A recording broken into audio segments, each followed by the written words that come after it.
Telangana pension లబ్ధిదారులకు నమస్కారం అండి. Welcome back to వీటీ updates YouTube channel. మన తెలంగాణ రాష్ట్ర వ్యాప్తంగా ఉన్నటువంటి పెన్షన్ లబ్ధిదారుల ఖాతాలలో వచ్చేసి ఆగస్టు నెల పెన్షన్ డబ్బులను పంపిణీ మన తెలంగాణ రాష్ట్ర ప్రభుత్వం ఉత్తర్వులు జారీ చేయడం అయితే జరిగింది. ఇక ఈరోజు ఆదివారం నాడు డీబీటీ పద్ధతి ద్వారా మన తెలంగాణలో ఉన్నటువంటి అనేక రకమైన ఇటు 11 రకాల పెన్షన్ లబ్ధిదారులు అయితే ఉన్నారు. బీడీ కార్మికులు, చేనేత కార్మికులు, వృద్ధులు, వితంతువులు, ఒంటరి మహిళలు, పెలేరియా డయాలసిస్, అదేవిధంగా వితంతువులు, వికలాంగులు వంటి అనేక రకమైన పెన్షన్ లబ్ధిదారుల బ్యాంక్ ఖాతాలలో వచ్చేసి ఈ 2,000 రూపాయలు, ఇటు 4,000 రూపాయలు మళ్ళీ పాత పెన్షన్ డబ్బులను అయితే పంపిణీ అయినున్నారు ఈ ఆగస్టు నెల పెన్షన్ డబ్బుల కింద.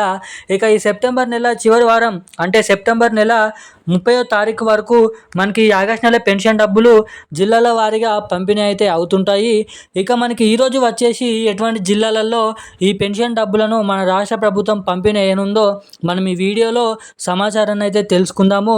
అంతేకాకుండా మన తెలంగాణలో ఈ ఆగస్టు నెల పెన్షన్ డబ్బులు మీ బ్యాంక్ ఖాతాలలో పంపిణీ అయిన సమయంకే పంపిణీ చేసినప్పుడే తొందరగా జమ కావాలంటే ఏం చేయాలి, ఎటువంటి కొత్తగా వచ్చినటువంటి అప్డేట్స్ అనేది ఏం అప్డేట్స్ చేసుకోవాలి అన్నది ఈ వీడియోలో తెలుసుకుందాము. ఇక ఇటు దీంతో పాటుగా మొదటిగా ఎటువంటి 11 రకాల కేటగిరీలు ఉన్నటువంటి ఎటువంటి కేటగిరీకి సంబంధించిన పెన్షన్ లబ్ధిదారుల ఖాతాలలో ఈ డబ్బులను అయితే పంపిణీ అయిపోతున్నారో తెలుసుకుందాము. ఇక రెండోది వచ్చేసి మన తెలంగాణలో చాలామంది కొత్త పెన్షన్ల కోసము 4,016 రూపాయలు ప్లస్ 6,016 రూపాయల పెన్షన్ల కోసము, ఇటు మూడోది వచ్చేసి మహాలక్ష్మి అనే పథకం కింద ప్రతి మహిళలకు 2,500 రూపాయలు, ఏడాదికి వచ్చేసి 30,000 రూపాయల నిధుల కోసం కూడా చాలామంది అయితే ఎదురు చూడడం అయితే జరుగుతుంది. ఇటు 30,000 రూపాయలకు సంబంధించిన మహాలక్ష్మి పథకం, అటు కొత్త పెన్షన్లకు సంబంధించిన కొత్త పెన్షన్ల పథకం, ఈ రెండు కొత్త పథకాలు మన తెలంగాణలో అసలు ఎప్పటి నుంచి రిలీజ్ కాబోతున్నాయి, ఇచ్చినటువంటి హామీ సీఎం రేవంత్ రెడ్డి గారు రిలీజ్ చేసుకుంటారా, ఆ కొత్త హామీలను ఇచ్చినటువంటి పథకాలను రిలీజ్ చేస్తారా చెయ్యరా అన్నది తెలుసుకుందాము. ఇక వీడియోని చూస్తున్న ప్రతి ఒక్కరు లాస్ట్ వరకు వీడియోని ఎక్కడ స్కిప్ చేయకుండా చూడండి. మన ఛానల్ని మొదటిసారిగా ఎవరైనా చూస్తుంటే తప్పకుండా ఈ వీడియోని లైక్ చేయండి, ఛానల్ని సబ్స్క్రైబ్ చేసుకోండి, వీలైనంత మందికి వీడియోని షేర్ చేయండి.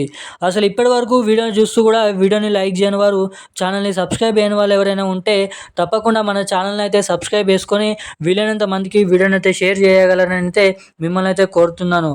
ఇక మనం ఏమాత్రం లేట్ చేయకుండా అప్డేట్లకే వచ్చేద్దాం. మొదటిగా చూసుకున్నట్లయితే మన తెలంగాణలో కొత్త పెన్షన్ల కోసం ఎవరైతే ఎదురు చూస్తున్నారో ఇటు 4,016 రూపాయలు ప్లస్ 6,016 రూపాయల కొత్త పెన్షన్ డబ్బుల కోసం, ఇక ఈ కొత్త పెన్షన్ డబ్బులు వచ్చేసి మన తెలంగాణలో దాదాపు ఖచ్చితంగా 99% వరకు అక్టోబర్ నెల చివరి వారం ఏదైతే సెప్టెంబర్ నెల పెన్షన్లు అనేది పంపిణీ చేస్తారో అక్టోబర్ నెలలో చివరి వారంలో ఆ సెప్టెంబర్ నెల పెన్షన్లు అనేది ఈ అక్టోబర్ నెల చివరి వారంలోనైతే ఈ కొత్త పెన్షన్ల కిందిగా పంపిణీ చేయడానికి అవకాశాలు అయితే ఉన్నాయని ప్రముఖ మీడియా వార్తలలో అప్డేట్స్ అనేది రావడం అయితే జరుగుతుంది. ఇక ఈ సెప్టెంబర్ నెల పెన్షన్లు వచ్చేసి రాబోతున్నటువంటి అక్టోబర్ నెలలో కొత్త పెన్షన్ డబ్బులు ఇవ్వగలరని అయితే రాష్ట్ర ప్రభుత్వం అయితే వేచి అయితే చూస్తుంది. కొత్త అర్హతల జాబితా, అటు మహాలక్ష్మి పథకం కింద మహిళలకు 2,500 రూపాయల పథకం కూడా దాదాపు ఈ అక్టోబర్ నెల చివరాఖరి, నవంబర్ నెల చివరి వారంలో లేదంటే ఈ నెల 23వ తారీఖు నుంచి అయితే రిలీజ్ చేసే అవకాశాలు అయితే ఉన్నాయి. సో ఈరోజు నా అప్డేట్స్ అయితే ఇవి దీనికి సంబంధించిన. ఇక ఈ నెల చివరి వారంలో మనకి ఈ రోజు నుంచి పంపిణీ కాబోతున్నటువంటి ఆగస్టు నెల పెన్షన్ డబ్బులు ముందుగా తెలంగాణలో ఉన్నటువంటి అన్ని జిల్లాలలో 38 జిల్లాలలో, హైదరాబాద్ చుట్టుపక్కల ఉన్నటువంటి జిల్లాలలో జమ చేసిన తర్వాత మిగిలినటువంటి లబ్ధిదారుల ఖాతాలలో ఈ పెన్షన్ డబ్బులను అయితే పంపిణీ ఉన్నారంట. ఇక ఈ డబ్బులు మీ బ్యాంక్ ఖాతాలలో జమ కావాలంటే తప్పకుండా KYC updates, NPC link updates అనేది అప్ టు డేట్ చేసుకొని అయితే రెడీగానైతే ఉండండి. ఇక ఈ రోజున్న లేటెస్ట్ అప్డేట్స్ అయితే ఇవి. థ్యాంక్ యూ గైస్, జై హింద్.